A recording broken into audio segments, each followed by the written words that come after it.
નમસ્કાર મિત્રો, અમારી ચેનલમાં તમારું હાર્દિક સ્વાગત છે। તો આજે આપણે બનાવવાના છે એકદમ ટેસ્ટી લારીની ભેળને પણ ટક્કર મારે એવી ભેળ। અને જે તમે ઘરે હશો ને તો ધરાઈને ખાઈ શકશો। અને નાનાથી લઈને મોટેરાઓ બધાને ભેળ તો પ્રિય જ હોય છે, કારણ કે એનો જે ચટપટો સ્વાદ છે ને તે જીભમાં કાયમ રહી જાય છે। એટલા માટે ભેળ બધાને ભાવતી જ હોય છે। તો ચાલો હવે આપણે મોડું નથી કરવું, ફટાફટ રેસીપી જોઈ લઈએ। તો મેં અહીંયા પહેલાં ચટણીની તૈયારી કરી છે, કારણ કે ચટણી વગર તો ભેળ અધૂરી જ છે।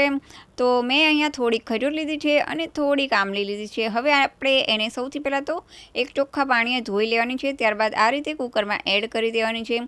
હવે આપણે તેમાં થોડું વધારે ધાણા જીરું એડ કરવાનું છે।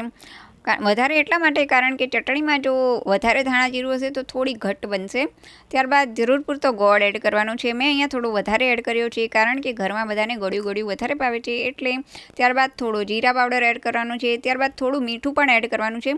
પણ મેં જ્યારે વિડીયો એડિટ કરવા લીધો ત્યારે ખબર પડી કે મેં મીઠું તો નાખ્યું જ નહોતું, તો પણ કંઈ વાંધો ના આવ્યો, કોઈને કંઈ ખબર ના પડી કે મીઠું એડ કર્યું છે કે નથી કર્યું। ત્યારબાદ હવે આપણે કુકરનું ઢાંકણ બંધ કરી અને 3 થી 4 સીટી વગાડી લેવાની છે। તમે જોઈ શકો છો વિડીયોમાં ખજૂર અને આમલી એકદમ સોફ્ટ થઈ ગયા છે। હવે મેં એને ઠંડુ કરવા માટે એની અંદર બરફના ટુકડા એડ કર્યા છે। ત્યારબાદ હાથેથી આ રીતે મસળીને ખજૂર અને આમલીના બિયા કાઢી નાખવાના છે। જો તમે ખજૂર આમલીના બિયા નહીં કાઢો અને બ્લેન્ડર ફેરવશો ને તો બ્લેન્ડરની પતરી તૂટી જવાનો સંભવ બહુ જ રહે છે, કારણ કે મારી સાથે એવું થયું હતું એકવાર।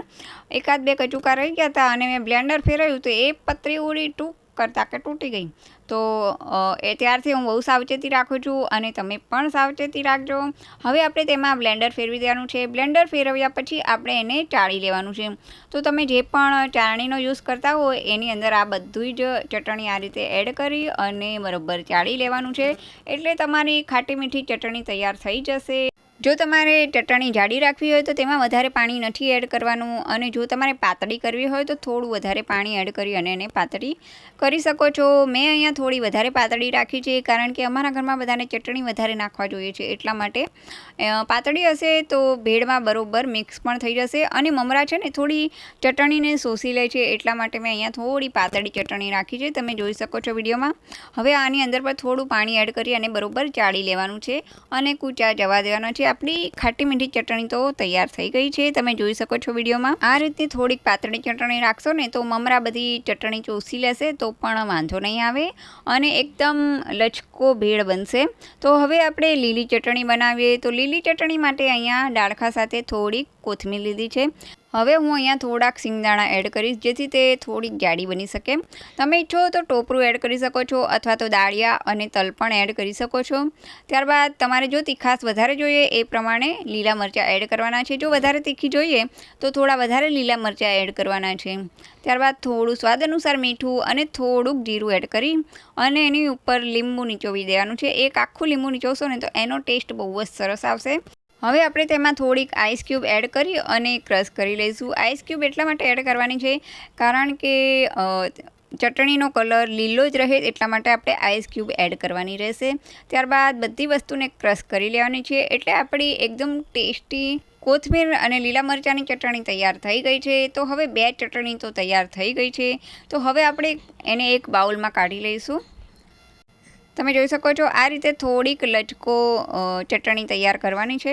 તો હવે આપણે મમરાની તૈયારી કરીએ। તો મમરા માટે મેં અહીંયા કોઈ પણ જે આ રીતના મોટા મમરા મળે છે એ લેવાના છે, અને એને બનાવતા પહેલાં સૌથી પહેલાં તો આ રીતે ઘઉંના ચારણાથી આ રીતે ચાળી અને એક નજર કરી લેવાની છે કે તેમાં કોઈ પણ જાતનો કચરો હોય તો એ આપણે હાથેથી નીકાળી શકીએ એટલા માટે। અને જે ઝીણો કચરો છે તે ચારણા વડે નીચે ચડાઈને બહાર આવી જાય, એટલા માટે આપણે સૌથી પહેલાં એને ચાળી લેવા ખૂબ જ જરૂરી છે। હવે આપણે કરવાનું છે વઘાર। તો વઘારમાં તેલ લેવાનું છે આ રીતે મોટા વાસણમાં। ત્યારબાદ તેમાં સૌથી પહેલાં તો આ રીતે જે સિંગ છે તે તળી લેવાની છે। તેને થોડીક ડાર્ક કલરની થાય એટલે આપણે એને કાઢી લેવાની છે। તમે ઈચ્છો તો દાળિયા પણ તળીને અલગ કરી શકો છો, અને તમે ઈચ્છો તો કાજુ અને કિસમિસ પણ એમાં નાખી શકો છો. મેં અહીંયા એકલી સિંગ જ લીધી છે અને આ રીતે એ તળાઈ જાય એટલે ફટાફટ એમાંથી કાઢી લેવાની છે તેલમાંથી, નહીંતર વધારે તળાઈ જશે તો એનો સ્વાદ ખરાબ થઈ જશે.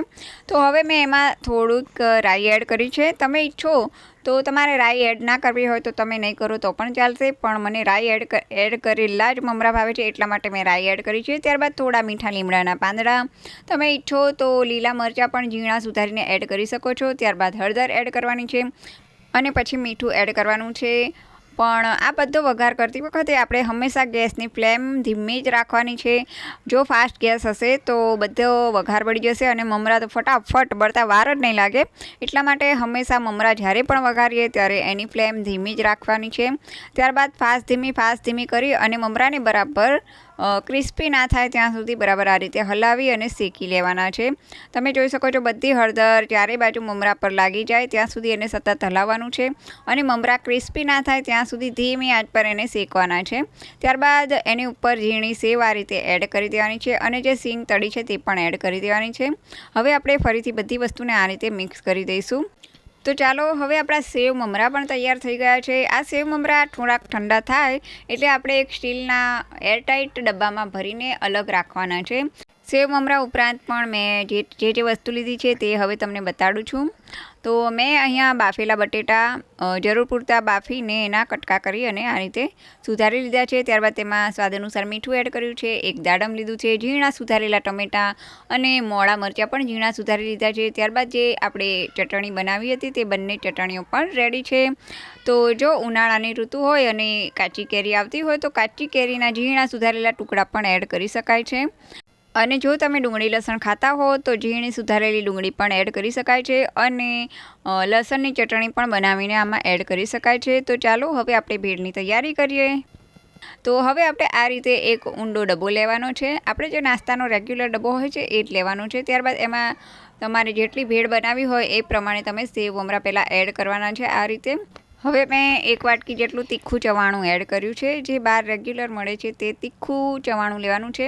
ત્યારબાદ ઝીણા સુધારેલા જે મેં બટેટા રેડી રાખ્યા હતા એ આમાં એડ કર્યા છે. તમે ઈચ્છો તો ડુંગળી પણ આની પછી એડ કરી શકો છો. બટેટા જરૂર હોય એટલા એડ લેવાના છે. મેં અહીંયા થોડા વધારે એડ કર્યા છે કારણ કે અમારા ઘરમાં બધાને બટેટા વધારે ભાવે છે એટલા માટે. તો બટેટા એડ કર્યા પછી આપણે થોડાક ટમેટાં પણ એડ કરી દેવાના છે. હવે આપણે ઝીણા સુધારેલા મોળા મરચાં પણ આ રીતે એડ કરી દઈશું અને ત્યારબાદ દાડમ એડ કરવાનું રહેશે. મેં તમને પહેલાં પણ કીધું કે જો તમે ડુંગળી લસણ ખાતા હો તો ઝીણી સુધારેલી ડુંગળી એડ કરી શકો છો. તો હવે આપણે ચટણી એડ કરીશું. તો સૌથી પહેલાં તો આપણે કોથમીરની લીલી ચટણી થોડીક એડ કરવાની છે આ રીતે. ત્યારબાદ જે ખાટી ચટણી છે તે આ રીતે એડ કરી દેવાની છે. હવે આપણે કોથમીર તમારે ઉપરથી એડ કરવી હોય તો કરી શકો છો, પણ અહીંયા કોથમીરની ચટણી લીધી છે એટલે આપણે કોથમીર એડ કરવાની જરૂર નથી. તો હવે આપણે ફરીથી થોડાક સેવ મમરા આ રીતે એડ કરી દઈશું અને ઉપરથી થોડોક ચાટ મસાલો ભભરાવાનો છે આ રીતે. તમે જોઈ શકો છો વિડીયોમાં. હવે આપણે ડબ્બાનું ઢાંકણ ટાઈટ રીતે બંધ કરી અને આ રીતે હલાવી લેવાનું છે જેથી બધી વસ્તુ એકદમ સરસ રીતે મિક્સ થઈ જશે અને લચકો ભેળ તૈયાર થઈ જશે. તમે જોઈ શકો છો વિડીયોમાં આપણી ભેળ તૈયાર થઈ ગઈ છે. તો હવે જરૂર હોય એટલી તમારે ડીશમાં લેવાની છે આ રીતે. તમે જોઈ શકો છો એકદમ ટેસ્ટી ભેળ તૈયાર થઈ ગઈ છે. મને તો ફરીથી ખાવાનું મન થઈ ગયું વિડીયો જોતાં. તો ચાલો હવે તમે પણ એકવાર ચોક્કસ ટ્રાય કરજો અને ભેળ કેવી બની છે તે મને કોમેન્ટ કરીને ચોક્કસ કહેજો. અને હા, જો તમે અમારી ચેનલમાં નવા હો તો સબસ્ક્રાઈબ કરવાનું તો ભૂલતા જ નહીં અને વિડીયો ગમે તો લાઈક અને કોમેન્ટ પણ અવશ્ય કરજો. અને બીજી વસ્તુ કે આ રીતે ભેળ તૈયાર કર્યા પછી તમે ઉપરથી થોડી ઝીણી સેવ પણ એડ કરી શકો છો અને ડુંગળી પણ એડ કરી શકો છો. તો ચાલો હવે આપણે ફરી મળીશું નવા વિડીયો સાથે, નવી વાનગી સાથે. ત્યાં સુધી બાય.